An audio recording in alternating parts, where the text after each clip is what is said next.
I've grouped them into 6, and I can name them. No, let's just start. Okay. So let me start with the first one. The first one is ownership. Okay. First of all, I need to get to the place where I fully understand that everything that I have and everything that I have over me, like around me, resources, my time, my money, my family, my children, my husband, everything that I have belongs to God. I am simply a manager of the resources that God has given me. Now, if I look at it from that perspective, I will be very different from somebody who says me, my, mine. If I sit and I say me, my, mine, I will do whatever it is I want. I mean, really, chop my money, right? I'll go throw it wherever I want. I can flush it in the toilet. It is mine. My attitude. You lack accountability. Yes, I will lack accountability. I will lack a sense of wanting to grow what I have. I will lack, just that understanding that I'm managing for someone else. Is not. So you can just look at the roads, or even a car that is driven by an owner versus one that is driven by someone who's hired to drive it. The owner who cares about his car will not just go into any pothole and bump and doesn't care.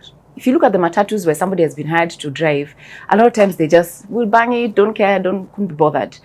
Now, you are supposed to, yes, you own it, but you have it on behalf of somebody else. And the attitude that you have is like it is yours, right? However, you're managing it. And not only are you managing it, you need to also be aware that you are going to have to give an account for it. Okay? And because you're going to have to give an account for it, you best be managing it with excellence. So, what does that look like? If I live in a house and I have a small little house, it's about making sure that I take care of it. Then I make sure that whatever it is I have in that house is making it better, but not degrading it. Yes. Yeah. So Jesus said, if somebody has little and doesn't take care of that little, I have 1,000 bob and I'm not looking after that 1,000 bob, who is going to give you more? I want to give you a scenario. Even that little that you have will be taken away from you. Even that little that will be taken that you have will be taken away from you. And given to the one who has much. Okay. So I want to give you a scenario so that let's make this practical, right?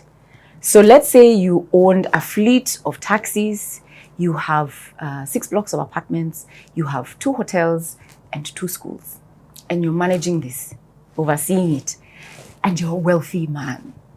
And then something comes up, you have to take a sabbatical or something for like 3 years. And so you have to leave where you are and you can't continue to manage these businesses.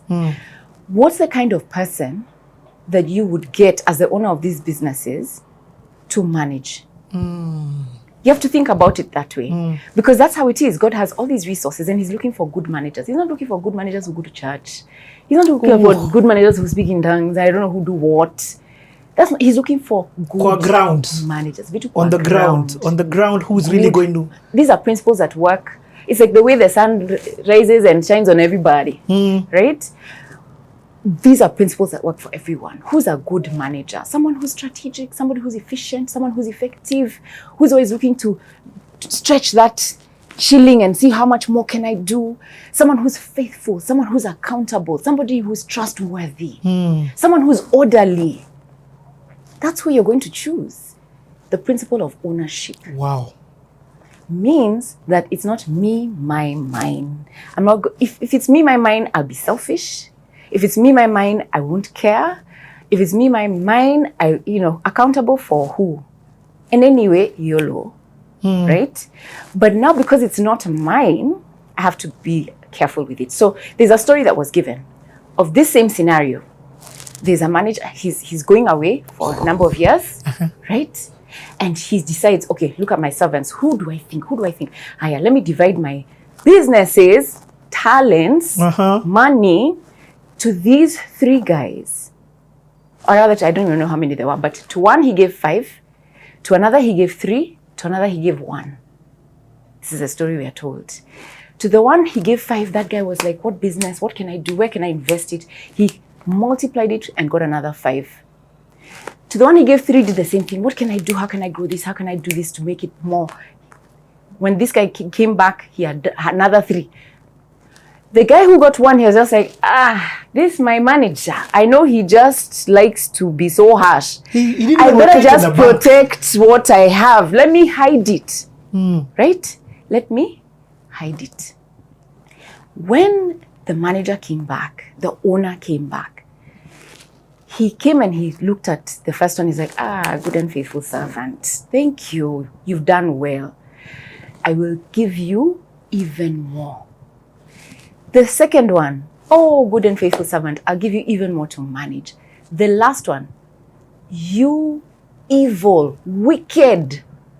He didn't lose it. Please understand, he didn't lose it. Wow. Are you hearing me? He just didn't multiply He didn't it. multiply it, and he's being called what? Wicked. Wicked servant. So that's the first principle, ownership. Ownership. Be accountable, faithful, right? Trustworthy, orderly, effective, efficient with the resources God has given you. Wow. Okay. Let's take a break. We come back to the second principle. Okay.